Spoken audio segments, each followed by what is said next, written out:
전미 예수님, 오늘은 연종제 7주간 목요일입니다. 복음 묵상 함께 하도록 하시겠습니다.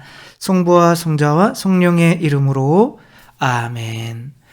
오늘 복음 말씀은 예수님께서 마르코 복음인데 두 번째 당신이 죽으셨다가 부활해야 되신다는 이제 예고를 하신 다음에 이제 항상 이 복음사가들은 예수님의 이제 죽음을 예고한 거를 3번을 반복하면서 각자가 그 예수님의 죽음과 부활에 대해서 해석한 자기들의 어떤 신학을 여기에 써놓죠. 이 두 번째 마르코 복음의 두 번째 예수님의 죽음과 부활, 첫 번째는 그 죽음과 부활로 이제 악령의 세력에 잡혀 있는 이들을 구하기 위한 죽음에 대해서 이제 설명을 했다면, 이제 두 번째는 바로 예수님의 그 순환과 죽음과 부활이 우리가 이제 서로 이제 이 얘기를 했더니 제자들이 서로 누가 높냐 그러고 싸우는 이야기가 나와요. 그러니까 예수님은 그 죽음과 부활로 서로 사랑하는 사람이 되게 만들죠. 그래서 어린이 하나를 데려오시고 그 어린이처럼 이를 받아들여야 포용력을 강조하시는 거죠. 근데 그런 포용력이 있게 만드는 그 힘이 바로 예수님의 죽음과 부활에서 나온다라고 하는 거고, 이제 그 예수님의 죽음과 부활에 그 힘을 받은 사람들은 마치 맛을 잃지 않은 소금처럼 어떤 다른 사람에게 좋은 영향을 미친다라고 하는 거죠. 이 맛을, 소금이라고 하는 거는 내가 녹여지면서 어떤 다른 것의 맛을 변화시키는 어떤 그런 역할을 하는 건데, 그런 소금처럼 되지 않으면 아마도 당시에 이게 소금을 몇 년 동안 이렇게 놓아두면 넣어도 별로 맛이 변하지 않는 맛을 잃는 소금이 있다고 해요.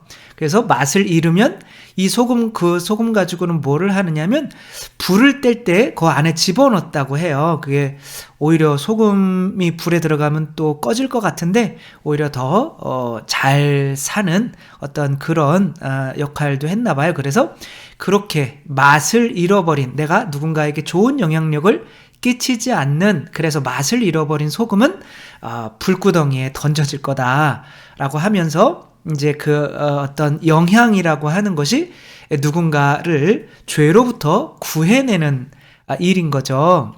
따라서 아무튼 복음 말씀을 한번 읽어보면서 우리가 심판 때에 맛을 잃은 소금이었어 라는 말을 듣지 않기 위해서 우리가 어떻게 해야 되는지 복음 말씀 중요한 거죠. 읽어보도록 하겠습니다. 마르코가 전한 거룩한 복음입니다. 그때 예수님께서 제자들에게 말씀하셨다. 내가 진실로 너희에게 말한다. 너희가 그리스도의 사람이기 때문에 너희에게 마실 물 한 잔이라도 주는 이는 자기가 받을 상을 결코 잃지 않을 것이다. 나를 믿는 이 작은 이들 가운데 하나라도 죄짓게 하는 자는 연자매를 목에 걸고 바다에 던져지는 편이 오히려 낫다. 내 손이 너를 죄짓게 하거든 그것을 잘라버려라. 두 손을 가지고 지옥에 그 꺼지지 않는 불에 들어가는 것보다 불구자로 생명에 들어가는 편이 낫다. 내 발이 너를 죄짓게 하거든 그것을 잘라버려라. 두 발을 가지고 지옥에 던져지는 것보다 절름발이로 생명에 들어가는 편이 낫다. 또 내 눈이 너를 죄짓게 하거든 그것을 빼 던져버려라. 두 눈을 가지고 지옥에 던져지는 것보다 외눈박이로 하느님 나라에 들어가는 편이 낫다. 지옥에서는 그들을 파먹는 구더기도 죽지 않고 불도 꺼지지 않는다. 모두 불 소금에 절여질 것이다. 소금은 좋은 것이다. 그러나 소금이 짠맛을 잃으면 무엇으로 그 맛을 내겠느냐? 너희는 마음에 소금을 간직하고 서로 평화롭게 지내라. 주님의 말씀입니다. 그리스도님 찬미합니다. 굉장히 긴 내용인데 밑에서 보면 단순해요. 이제 내가 소금인데 그 소금이 짠맛을 잃었다면 나는 지옥에 간다는 거죠. 이렇게 불 속에 던져진다는 거죠. 그러나 그 짠맛을 잃지 않았다면 우리가 서로 평화롭게 지낼 수 있는 사이가 된다는 거죠. 근데 예수님께서 말씀하시는 거는 죄 지으면 다 지옥 가라는 내용이에요. 뭐 목을 잘라고 눈을 빼버려라 이런 게 다 죄 지으면 지옥 가. 그런데 그 맛을 잃은 사람들은 어떤 사람이냐면 나를 믿는 이 작은 이들 가운데 하나라도 죄짓게 하는 자는 연자매를 메고 목에 걸고 바다에 던져지는 편이 낫다. 그러니까 누군가를 죄짓게 만드는 사람이 있을 수 있잖아요. 그 사람은 바로 그 좋은 영향력을 미치지 못하는 맛을 잃은 소금이라는 거죠. 그러니까 우리는 누군가에게 좋은 영향도 미칠 수 있고 나쁜 영향도 미칠 수 있는데 뭐 다 미칠 수 있는 것이 아니라 이러다 미쳐버리는 거죠. 다 미칠 수 있는 것이 아니라 나를 하나의 환경으로 내 환경 안에 들어와 있는 사람에게 영향을 미칠 수가 있는 거죠. 그래서 태아에 아기가 들어 있잖아요. 그 아기를 품고 있는 이 엄마는 아기의 뭐냐면 환경인 거죠. 그래서 아기가 뭐 전에 그런 말씀 많이 드렸죠. 뭐 남편이 애를 떼라라고 했더니 나는 애를 못 뗀다. 그래서 너는 살아야 돼, 너는 죽으면 안 돼. 이런 말을 이렇게 했더니 아기가 이제 커서 우울증 걸리고 막 그랬는데 과거로 돌아가다 보니까 그 뱃속에서 넌 죽으면 안 돼, 넌 살아야 돼. 이 목소리를 기억하고 있더라 이런 거죠. 그러니까 뱃속이 이제 환경인 거고 이 아이는 그 환경에 지배를 받을 수밖에 없다라고 하는 거죠. 근데 이거와 대치되는 생각이 뭐냐면 사람은 운명이 태어날 때부터 그 유전자에 의해서 결정되는 거지 환경에 의해서 영향을 받는 것은 그리 많지 않다라고 하며 그 쌍둥이들이 각각 다른 환경에서 자랐는데 알고 봤더니 뭐 같은 뭐 대학을 전공했고 뭐 결혼했는데 그 배우자의 이름도 같고 뭐 그런 게 어떻게 다 그렇게 되겠어요. 그 사람들의 문제는 뭐냐면 이 뱃속에 있을 때 같은 이 환경에서 자랐다는 거를 무시하는 거예요. 그래서 사람은 태어날 때는 거의 같은 수준으로 유전자로 시작하지만 이 뱃속에 있을 때 이 환경 그리고 자라면서의 이 환경이 그 사람을 만들어 간다고 볼 수가 있는 거죠. 그래서 어떤 누군가가 내 환경에 살고 있을 때 이 아이가 자라서 우울증 걸리고 막 뭐 안 좋고 막 세속욕심 마귀에 그게 이제 동물로 만드는 거죠. 그런 쪽으로 이렇게 하고 있다면 나는 맛을 잃은 소금이라는 거야. 그러니까 그런 상태의 사람이라면 구원받기가 어렵다는 거죠. 무섭죠. 저도 무서운데 그러지 않으려고 우리가 이런 거를 하는 거죠. 켈리 하딩이라고 하는 이 사람은 토끼 이 효과 전에 말씀을 드렸죠. 이제 같은 콜레스테롤이 높은 그런 사료를 줬는데 몇 마리만 이제 콜레스테롤은 높지만 혈관에 그 콜레스테롤이 끼지가 않은 거예요, 지방이. 그래가지고 이제 이거 어떻게 된 일이지? 봤더니 이 한 사람이 정말 이 토끼를 안아주고 말을 걸었던 이 한 사람이 관리했던 그 토끼들만 건강한 거예요. 그러면서 그게 이제 더 레빗 이펙트라고 토끼 효과라고 이렇게 하는 건데 우리나라 책으로는 다정함의 과학이라고 하는 이제 이 책으로 번역이 된 건데 아무튼 이분이 어렸을 때 7살 때 엄마가 이제 마술사를 불러서 생일 잔치를 벌여줬어요. 돈이 좀 있었나 봐요. 근데 그때 이제 마술 막 수건 안에서 토끼도 나오고 신토끼도 나오고 너무 놀랍잖아요. 근데 이제 어항이 나온 거예요. 그리고 그 어항에 이렇게 금붕어가 나온 거죠. 그래서 이제 이 금붕어에게 이름을 이제 스누피라고 하는 이름을 붙여주고 이 금붕어를 이제 다음날 너무 금붕어가 보고 싶은 거예요. 그래가지고 생일 다음날 봤더니 금붕어가 살아있겠어요? 죽어있겠어요? 죽었죠. 그쵸?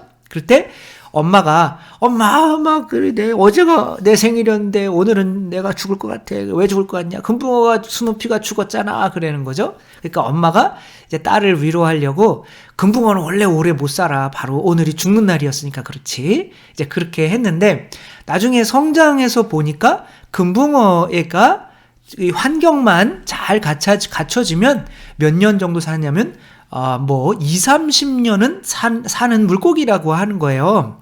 그러니까 이 금붕어가 죽었던 이유는 왜 그런 거예요? 환경이 안 좋은 거죠. 그 마술사의 그 봉지에 들어가 있다가 물 막 그렇게 어항이 아무것도 없잖아요. 환경이 주어지지 않은 거죠. 근데 이 환경이 주어지게 하려면 내가 여기에다가 피땀을 흘려야 되는 거죠. 지금 예수님께서 뭐 하고 계신 거냐면 이제 당신이 죽으셔서 부활해야 되는 말씀을 하시는 거예요. 이건 뭐냐면 피를 흘리는 거, 내가 누군가에게 피를 흘려주는 이런 환경에서는 내 환경에 사는 사람들은 스트레스 받지 않고 뭔가 오래 산다는 거죠. 근데 우리로 얘기를 하면 이 사람들이 정말 동물의 수준에 머물러 있는 것일까요? 아니면 발전한다고 하는 걸까요? 발전하는 거죠. 켈리 하딩이라고 하는 사람이 그래서 사람이 환경에 대해서 영향을 이렇게 많이 받나? 봤더니 그러면 비만이 유전자의 영향이라고 한다면 부모로부터 난 이런 유전자 받았으니까 비만 걸리지 라고 하면 뉴욕 시내를 볼 때 뉴욕은 이렇게 커봐야 몇십 킬로 안 되잖아요. 그 시내에서 비만자가 골고루 그래도 분포되어야 정상이잖아요. 근데 그 뉴욕 시내도 잘 사는 동네가 있고 조금 못 사는 동네가 있고 또 할렘가가 있잖아요. 근데 잘 사는 그런 동네는 비만율이 한 10%밖에 안 된다는 거예요. 10명 중에 1명. 근데 조금만 한 5km, 10km 그 같은 뉴욕인데 벗어나서 조금 이제 못 사는 동네로 가면 잘 살고 못 살고 이제 어떤 돈으로 얘기하는 거죠. 거기로 가면 한 4명 중에 1명이 저기라는 거죠. 비만이라는 거예요. 그리고 더 가난한 지역으로 가면은 3명 중에 1명. 거의 한 40% 정도가 다 비만이라는 거예요. 그러니까 이것은 어떠한 환경에 의해서 이 사람들이 비만이 되는 거지 이거를 부모 탓할 필요가 없다라고 하는 거죠. 그러니까 우리들은 환경에 근데 이 안 좋은 환경들에서는 뭐가 많냐면 이 사람들이 살찔 수 있는 음식을 파는 데가 너무 많은 거예요. 그래서 눈에 많이 보이니까 또 많이 사 먹게 되고 또 돈이나 이런 게 사실 충분하지 않으니까 이제 그런 거로 스트레스를 해소하려고 하는 거죠. 그래서 살이 이렇게 많이 찌게 되는 거죠. 그러니까 우리들은 나를 좋아하는 사람들은 내 환경 안에서 산단 말이에요. 내 자녀들. 그리고 나를 좋아하기 때문에 내 환경 안에서 어떻게 성장해 간단 말이에요. 근데 내 자녀들이 정말 돈에 대한 욕심이나 어떤 육체적인 게임하고 어떤 막 게으르고 막 그런 거나 그다음에 어떤 교만적인 거나 막 화내고 짜증나고 막 이렇게 한다면 자녀들을 탓할 것이 아니라 내 환경이 내가 맛을 잃은 소금이구나. 얘한테 피를 쏟아주지 않고 오히려 그냥 마술사처럼 얘를 이용했기 때문에 얘가 그런 환경에서 그렇게 잘못되어 간 거구나 라고 생각을 해야 된다는 거죠. 다른 애들은 다 좋은데 너는 왜 이 모양이니? 라고 그러니까 부모님들한테는 죄송하고 저도 아기를 안 낳아봐서 잘 모르겠지만 이론이 그렇다는 거죠. 그래서 우리 부모는 자녀들의 환경인데 그 환경 안에서 나를 좋아하는 사람들은 이제 잘 변화하게 된다는 거죠. 옥사나 말라야라고 하는 이 아이 지금은 저보다 나이가 많을 수 있겠죠. 이 아이는 개한테 키워졌어요. 3살 때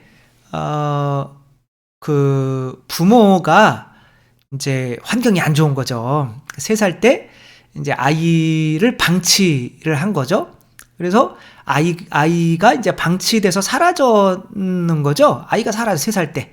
근데 이 아이는 그때 그 추운 겨울이었기 때문에 본능적으로 어디를 이제 찾아갔냐면 조금 따뜻한 곳으로 찾아간 거죠. 이렇게 이제 개들을 사육하는 굉장히 큰 개를 기르는 공장 같은 곳으로 들어간 거예요. 그러니까 사람도 이 발견해내지를 못한 거예요. 여기서 그 아이가 5년 동안 살아요. 그러니까 8살까지 이 아이가 개 있는 곳에서 살죠. 그러니까 이 환경이 이 아이를 뭐로 믿게 했을까요? 사람이라고 믿게 했을까요? 개라고 믿게 했을까요? 개라고 믿게 했겠죠. 그러니까 얘는 개처럼 이렇게 살아요. 그리고 인간에게 8살에 발견이 됐는데 10년 넘게 막 교육을 해도 말의 수준은 그냥 3살, 4살 그때 배웠던 그 정도 수준에서 높아지지가 않아. 사람과 소통이 안 되고, 걷는 것은 갱신이 가르쳤지만 완전히 어른 나이가 많이 들어서도 사람이 안 보면 다시 털퍼덕 4발로 주저앉아서, 그러니까 내가 이 사람들 안에서 나는 개인데 살아남으려고 시키는 거를 열심히 했던 거죠. 그리고 2발로 걸어요. 걷기는 하는데 사람이 안 보면 4발로 이렇게 탁 누워가지고 막 4발로 막 뛰는데 진짜 빠르고 막 나무 같은 것도 4발로 넘고 완전히 개예요. 그렇게 하고 이 개한테도 킁킁거리고 또 말 대신 멍멍멍 하는 거로 어떻게 개 소리랑 똑같은지 모르겠어요. 그렇게 그런 사람이 되어버린 거죠. 정말 불쌍하죠. 그렇죠? 그러면 이 부모들은 맛을 잃은 소금이었을까요? 짠맛이 있는 소금이었을까요? 맛을 잃은 소금이었던 거죠. 그러니까 맛을 잃는다는 거는 뭐냐면 나를 사랑하는 사람, 또 내가 사랑해야 하는 사람들에게 내가 피를 흘려주지를 못한 거죠. 좋은 환경을 만들어주기 위해서. 알코올 중독자들 엄마 아빠가 다. 그러니까 애를 방치할 수밖에 없었던 거죠. 그러니까 근데 이게 자녀들에게만 일어나는 것이 아니라 우리가 나를 사랑하는 사람들, 여러분이 저의 이것을 듣고 있다면 사실은 저를 어느 정도는 사랑하고 있는 거죠. 근데 제가 이런 거를 하면서 점점 여러분이 정말 돈을 더 좋아해야 되는구나, 돈 막 그렇게 하고 있다면, 그게 이제 더 욕구가 증가한다면 이제 저는 사실 피를 쏟는 게 아닌 거죠.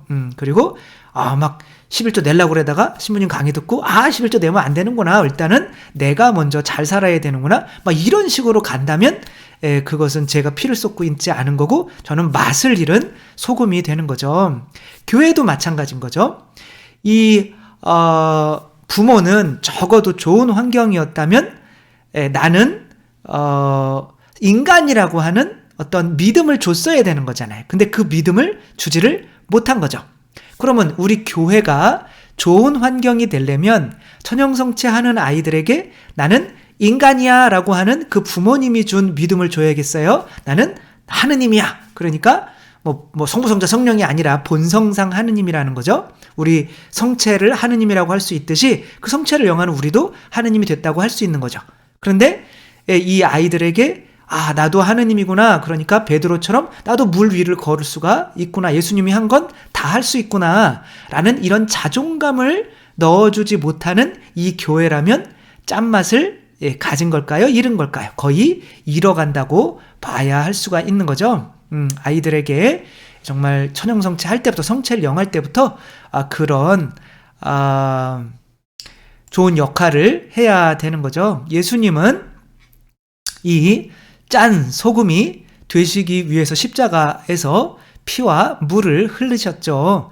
요한과 또 마리아 막달레나 성모님은 다 이미 이제 거룩하신 분들인데, 심지어 이 예수님의 옆구리를 찌르는 론지노까지 예수님의 이 환경 안에서는 변하지 않을 수 없는 이 사람이 정말 하느님의 아들이었구나, 이런 믿음을 가지게 됐다는 거죠. 그러니까 이 소금이라고 하는 것은 결국에는 불 속에 던져지지 않으려면 내가 짠 소금이라고 하는 거는 다른 사람에게 당신은 하느님의 자녀입니다. 하느님이라, 그리고 그리스도라, 당신은 모든 걸 할 수 있어요. 하느님은 당신을 하느님으로 만들기 위해서 인간이 되신 거라고요. 이게 우리 교리잖아요. 그렇죠?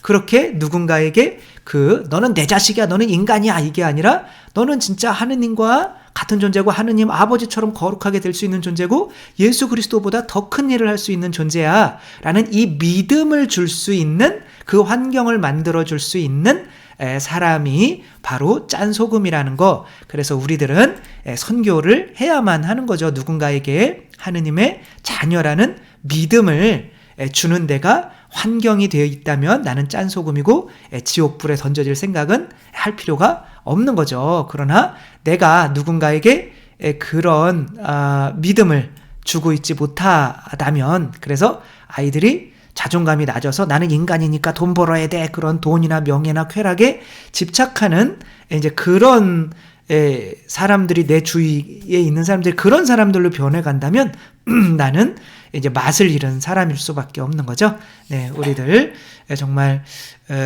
맛을 잃은 소금과 맛을 가지고 있는 소금을 구별하는 방법은 내 주위에 있는 사람들이 어떠한 믿음을 가지게 되는지에 대해서 따라서 결정이 된다는 거 생각하며, 나부터도 먼저 내가 성체처럼 거룩해졌다고 믿어야 되고, 하느님이 내 안에 계시다고 믿어야 되고, 다른 사람들도 그러한 믿음을 주는 우리가 되었으면 좋겠습니다.